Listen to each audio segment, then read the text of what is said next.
In the past few years, there have been some extraordinary breakthroughs in the communications between men and animals.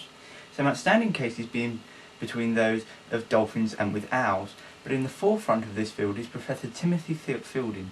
Good evening. And his experiments with a gorilla named Gerald. Professor, can Gerald really talk as we would understand him?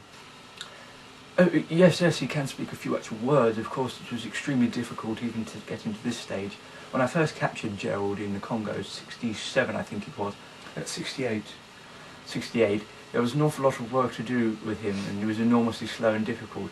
I had to do a lot of work with him on a one-to-one basis anyway. Yes, I'd just like to butt in at this point. I should like to point out that I've done a considerable lot of work on this project myself, and your teaching methods do leave a lot to be desired. That's a bit ungrateful.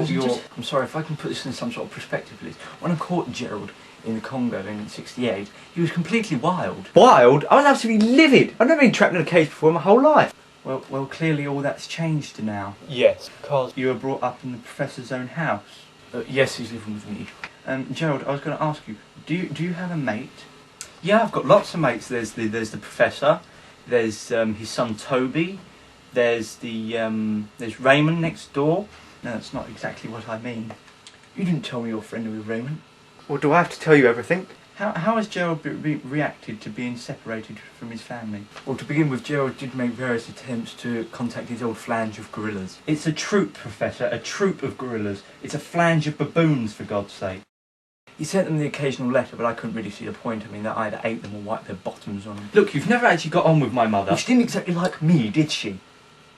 She got on perfectly well with David Attenborough. David Attenborough. That's all I hear is David Attenborough. Leave Dave out of this. Oh, shut up and have a banana. Alright, I will. If I could interrupt a minute. Gerald, I believe you've been earning a bit of money doing TV commercials and so on. What do you spend your earnings on?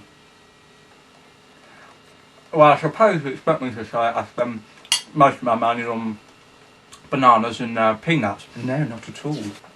But I do spend about 95% of my earnings on those items.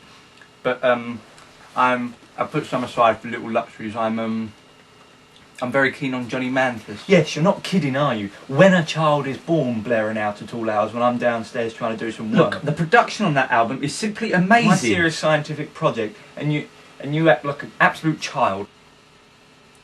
I went to evening classes. Oh, shut up about your evening classes. Well, perhaps we could leave it there. Gerald, Professor, thank you very much indeed.